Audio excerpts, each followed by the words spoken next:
Hello, I'm Paul. This patient has been sent by his GP for an ultrasound investigation of the heart. Ultrasound has a number of key advantages. It's quick, cost-effective, and has virtually no associated hazards. It's also far more acceptable to many patients than some other modalities. ECG electrodes are attached to the patient to record the electrical signals from the heart. This allows the ultrasound images to be linked to the heart cycle. Okay, and what I'd like you to do now for me is roll onto your left-hand side. That's just so your lungs drop out of the way for me, because I can't see through there. Okay. Nice and relaxed. I'm just going to do a quick scan to see your heart structure for you. Because even a thin layer of air will reflect the ultrasound signal, a coupling gel is used between the ultrasound transducer and the patient. Ultrasound is useful for rapid and reliable cardiac investigations, particularly as it's the only technique that can provide information about blood flow. However, as ultrasound doesn't penetrate bone, the transducer has to be shaped so that the ultrasound beam will pass between the ribs. The transducer being used in this examination is a wideband transducer that transmits ultrasound at 1.75 MHz. A low enough frequency for good penetration of the heart. The images are formed by detecting the reflected second harmonic at 3.5 MHz. This gives a good compromise between spatial resolution and sensitivity. Paul has produced a parasternal view of the heart. First, a standard B mode image. Now he has chosen a direction from the B mode image to look at in M mode. This allows the position of different parts of the heart to be plotted against time.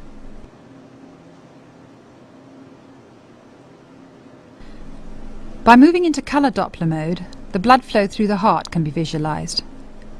Ultrasound reflected by blood flowing away from the transducer returns with a slightly lower frequency and shows up blue on the images.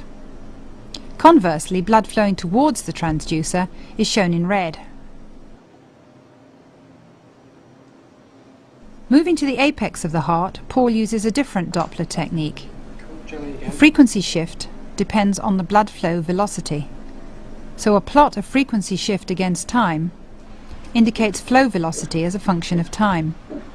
And this is plotted in yellow. Because the frequency shift is in the audible range, it can also be sent to a loudspeaker, and a trained operator can use the sound for diagnostic purposes. Okay, that's it. Well done. If you want to wipe all the jelly off and get dressed again, I'll send a report to the cardiologist and he'll go through it with you at your next outpatient appointment. Excellent. Okay? Thank you very much. Thank you. Okay, now we've collected the data from the patient, we can have a look and analyse the images that we've picked up.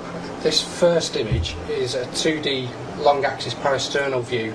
It shows us the structures on the left heart predominantly, with the left atrium, the mitral valve, the left ventricle, the septum and posterior walls, and the apex is generally cut off. LV outflow tract, aortic valve, ascending aorta, and we also see a little bit of the right ventricle at the top there. From this image we can actually take a slice through the image and look at it over time and see how it changes in motion. This is an M mode view, and this is the 2D image at the top with the line showing where we're cutting to generate our M mode picture. This is the change across the line over time. So we're going through the aortic valve and the left atrium. So you can see the left atrium at the bottom as it contracts and relaxes over time. And you can see the aortic root, and you can see the aortic valve opening and shutting with the central closure line in line with systole in the ventricles. We can use M mode anywhere across the 2D sector to demonstrate motion or to make accurate measurements.